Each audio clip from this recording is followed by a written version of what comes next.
때문에 굳이 아들이 없는 집에 아들 낳으려고 할 필요가 없었고, 대릴 사위 제도도 있었고, 그때는 시집 간다는 얘기보다 장가 드는 게 맞았었죠. 조선 시대가 되면서 이제 유교의 남성 중심 사회가 됩니다.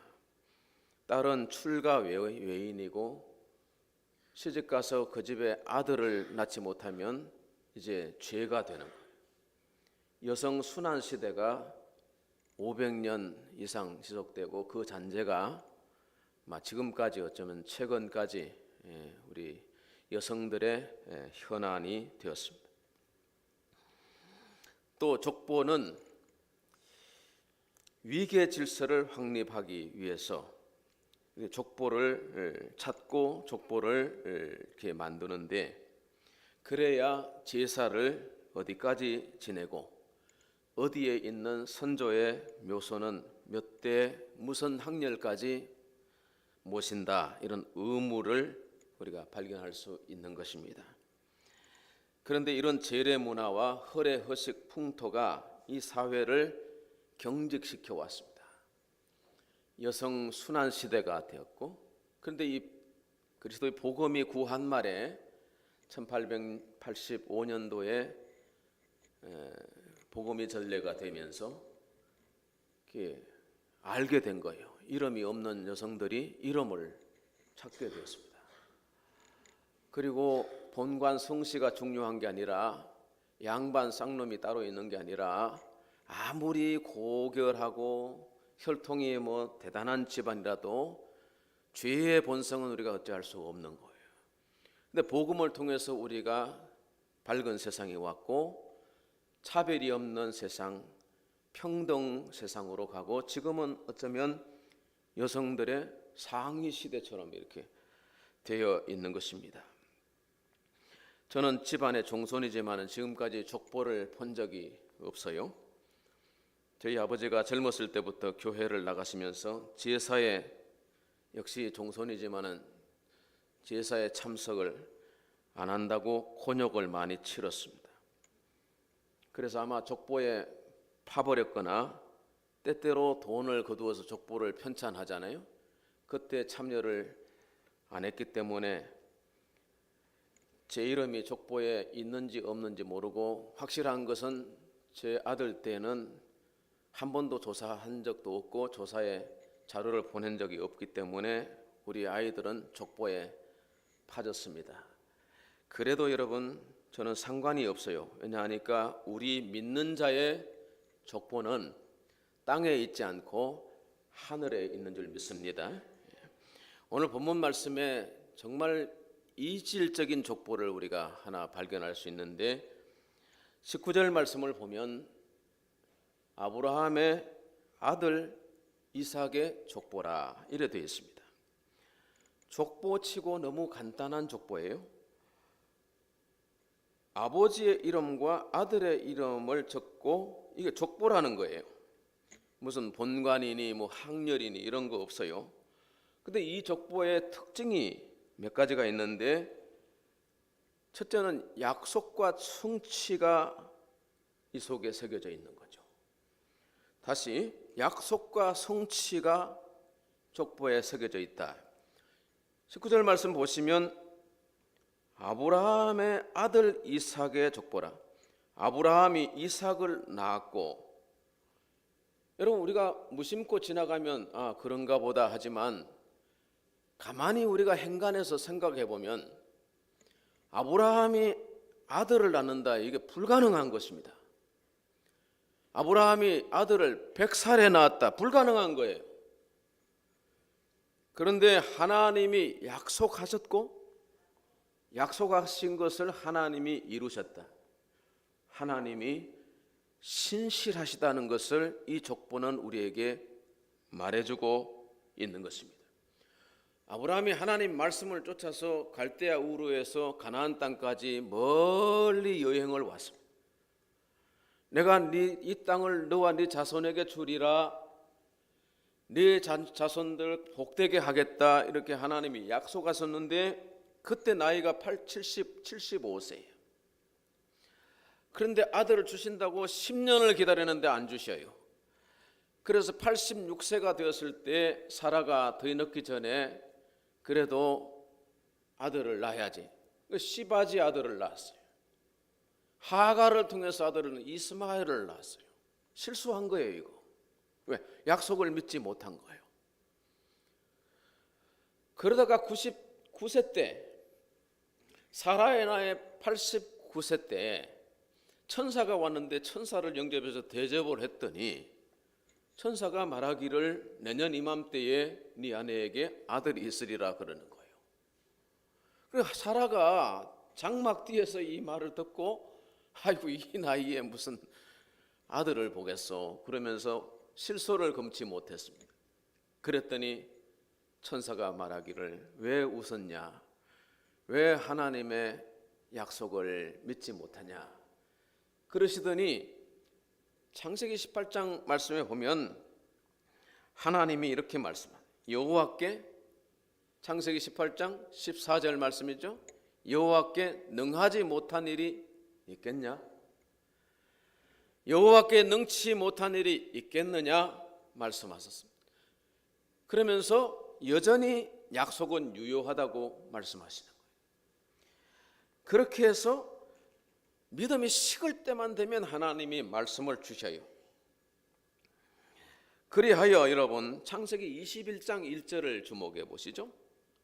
같이 읽어보실까요? 시작. 여호와께서 말씀하신 대로 사라를 돌보셨고 여호와께서 말씀하신 대로 사라에게 행하셨으므로 2절 사라가 임신하고 하나님이 말씀하신 시기가 되어 노년의 아브라함에게 아들을 낳으니 할렐루야. 하나님이 말씀하신 대로, 하나님이 말씀하신 대로, 하나님이 말씀하신 대로 이 계속 3번 반복했다는 얘기는 한 구절에 3번 강조 확실한 언약이라 이런 말씀이. 이스라엘의 그 문법은 2번 나오면 강조해요. 3번 나오면 최상급이라는 거예요. 더 이상 어떻게 할 수 없는 가장 확실한 언약을 이런 식으로 표현하는 거예요. 하나님이 말씀하신 대로 하나님이 이루셨다. 하나님은 신실하시다. 신실하신 하나님을 오늘 아브라함과 그 아들 이삭의 족보에 담고 있다는 것입니다. 두 번째는 이삭의 결혼과 아내 리브가의 출신과 족보가 소개되어 있습니다. 이 족보에는요, 아들의 결혼 이야기, 며느리가 어디 출신이고 며느리가 집안 혈통이 어떻고 하는 것이 소개되어 있는 것입니다. 얼마나 성경이 훌륭합니까? 조선시대 500년 동안 죄송하지만 여자분들은 이름이 없었다니까요. 이름이 시집 가면 저기 수원댁이라 그러고 저기 저 밀양댁이라 그러고 그죠? 인천댁이라 그러고 저는 우리 할머니가 공당댁이더라고. 그래서 어디를 가면 공당댁 손자 왔다 그래서 저는 어렸을 때 우리 할머니 이름이 공당댁인 줄 알았어요. 그랬는데 우리 할머니 이름이 있는 걸 어디서 알았냐 하면요, 교회에 가서 주보를 보니까 우리 할머니 이름이래요. 이자 선자 집사인 거예요. 우리 할머니 이름이 있는데 이름으로 불리지 않은 세대라는 거예요.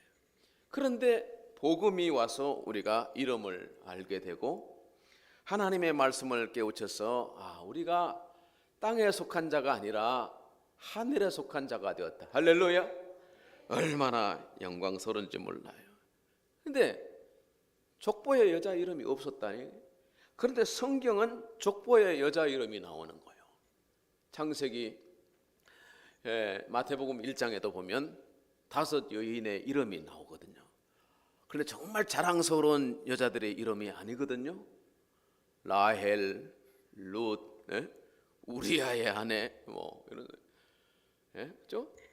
그런데 성경은 가감 없이 그러나 정말 중요한 구속사의 흐름에 있어서 헌신하고 동력하고 희생하고 믿음으로 순종한 사람들의 여자 이름이 거기에 기록되어 있다는 거예요.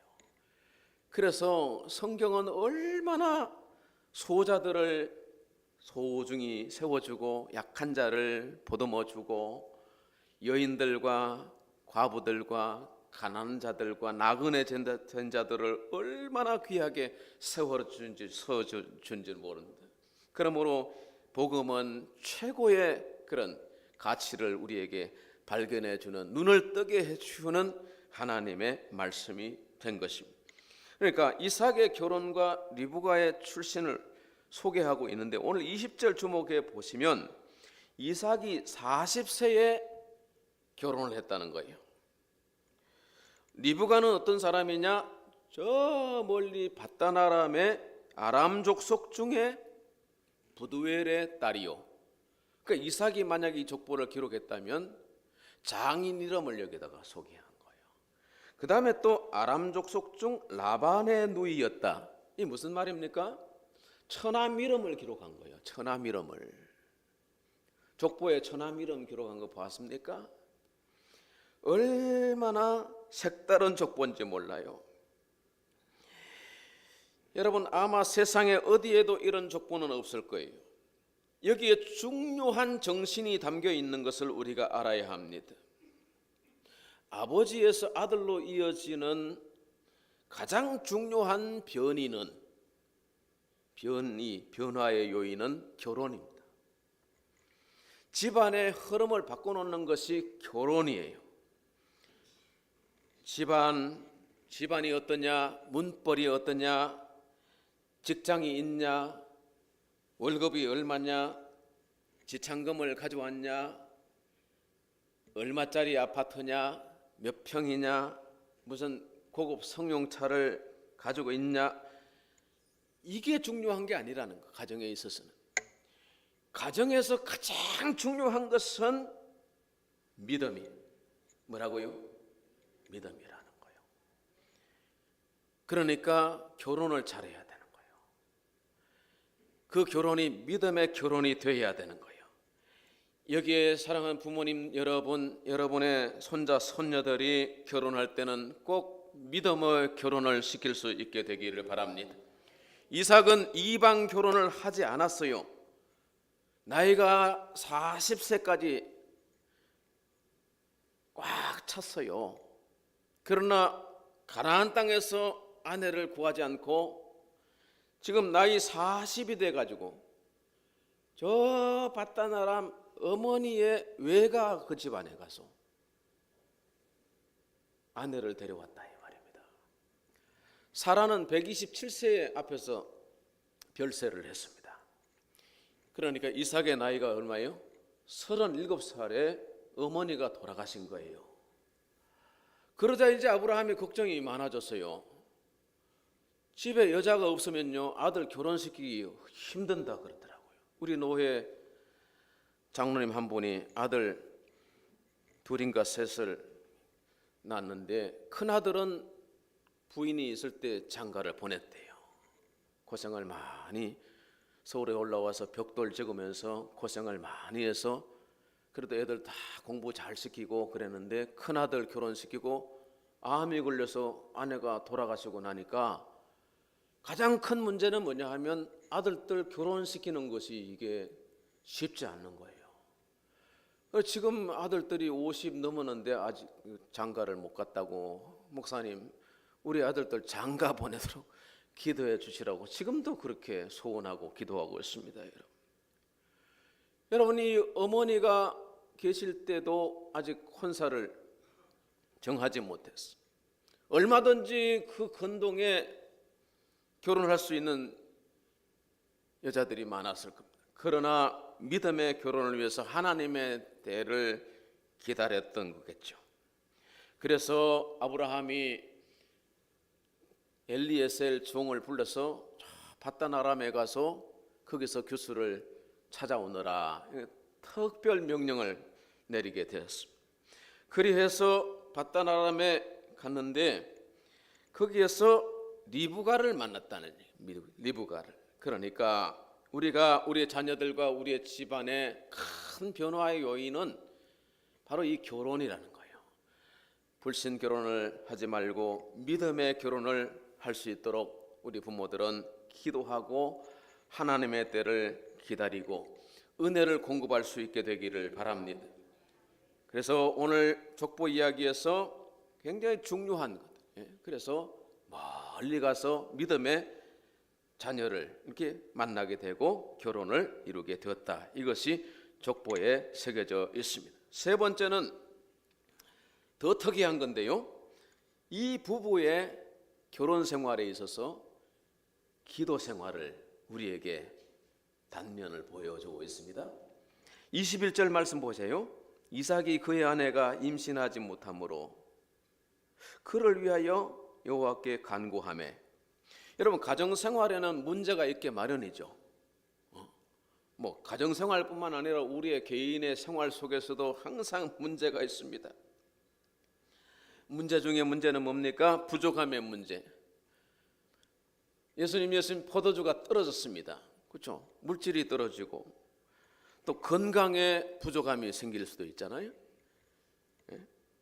오늘 이 집에는 문제가 뭐냐 하면 아내가 임신하지 못하는 거예요.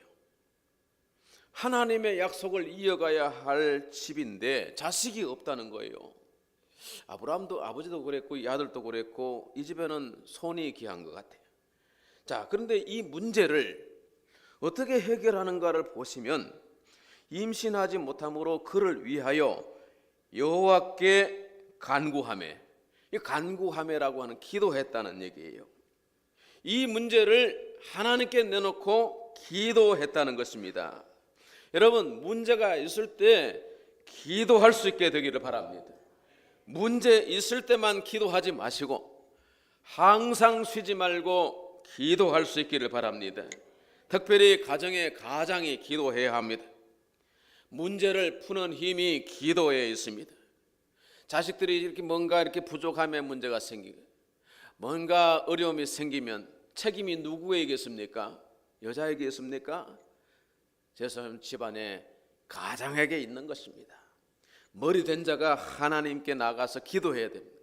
그 머리 된 자가 하나님께 순종하고 하나님의 말씀을 잘 받들어 섬기면 자녀들도 그 아버지의 뜻을 잘 받들어 섬길 겁니다. 나는 바람풍 할 테니까 너는 바람풍 해라. 똑같은 얘기예요.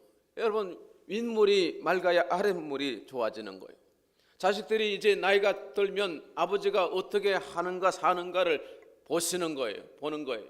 그 우리 아버지가 하나님 잘 섬기고 말씀대로 정직하게 살고 충성하고 순종하는 그런 도를 보여주면 자식들이 다 순종하는 자녀들이 되는 것입니다.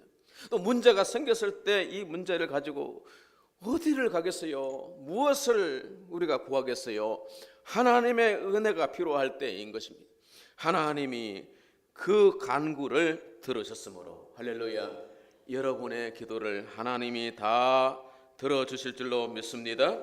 기도는 문제를 푸는 열쇠가 되는 것입니다. 기도하면 응답하시는 것입니다.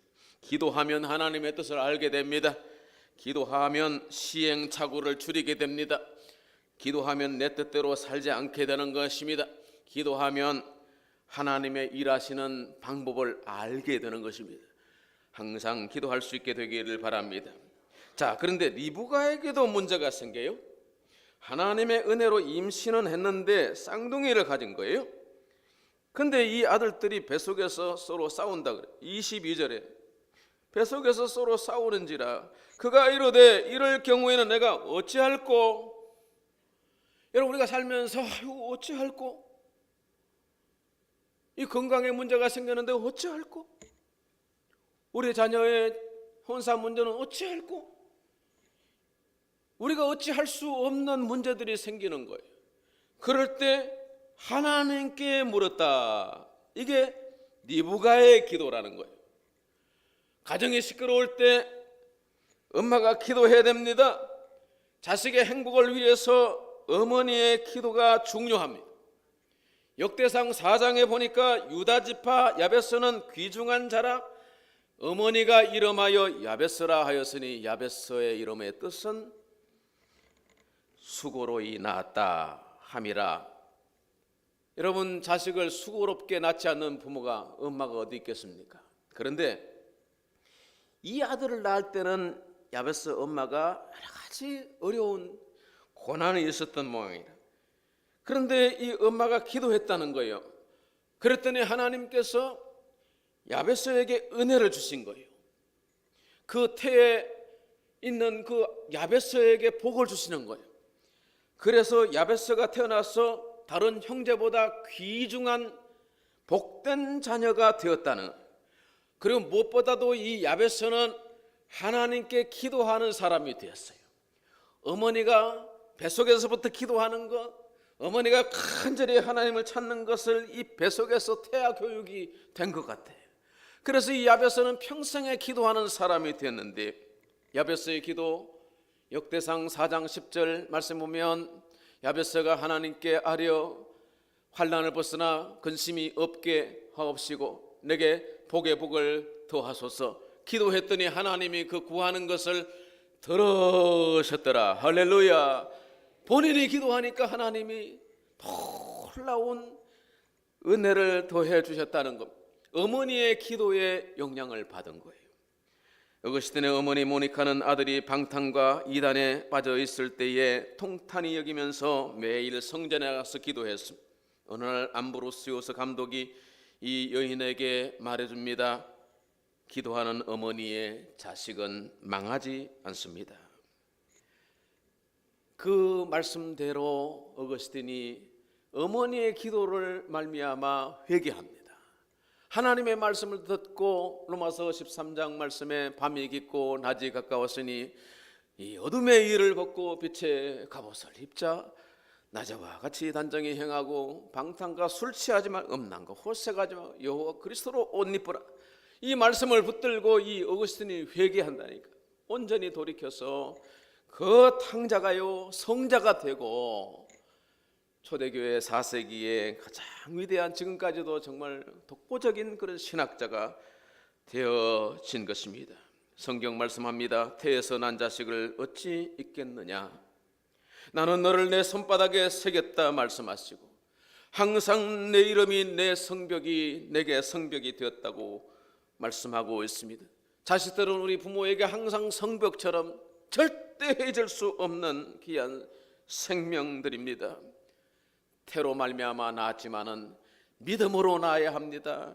기도로 낳아야 합니다.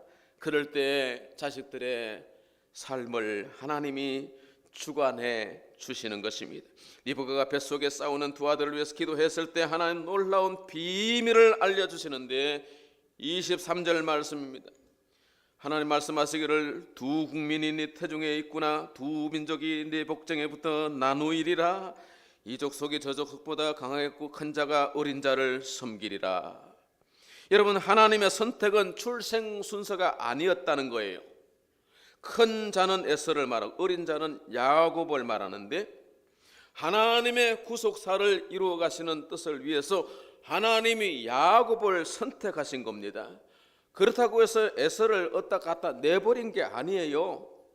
에서는 작은 자를, 동생을 섬기도록 하나님이 말씀하셨기 때문에 그 엄마가 받은 계시의 말씀을 이 아이들이 자라면서 말씀을 듣고 깨달았을 거예요. 알고 있었을 거예요. 그런데 그 아버지 이삭은 나중에 이 축복을, 말씀을 알고 있으면서도 눈이 어두웠는지 마음이 어두웠는지 손을 어긋맡겨서 축복을 했지 않습니까?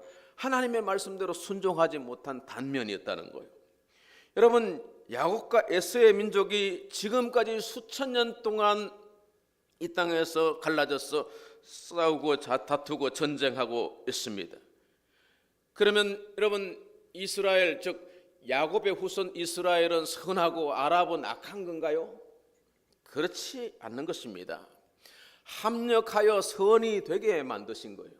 하나님이 복중의 쌍태를 주신 것도 하나님의 뜻이 있어서 주신 것인데, 인간의 싸우는 정욕이, 인간의 욕심이, 인간의 혈기가 이렇게 갈라지고 싸우고 계속해서 지금까지도 전쟁하고 있는 것입니다. 그런데 하나님의 아들 예수께서 오셔서 복음을 주셨는데 남녀 차별이 없어요. 복음은 이방인이나 유대인이나 이게 차이가 없다. 유대인도 주님이 신방하셨고 전도 다니셨고, 이방인도 들어와 시돈 땅에도 가서 전도를 하셨고, 예수님 제자들이 유대와 사마리아를 넘어서 온 땅에 흩어져서 주의 복음을 전한 것입니다. 여러분, 오늘 여기 계시의 말씀을 우리가 다시 한번 기억할 필요가 있습니다. 큰 자는 어린 자를 섬겨야 한다. 하나님의 아들 예수님이 이 땅에 오셔서 큰 자로서 오셔서 작은 자를 잘 섬겨주셨어요. 작은 자 하나에게 냉수 한 그릇 주는 것도 결단코 상을 잃지 아니하리라 주님이 말씀하셨습니다.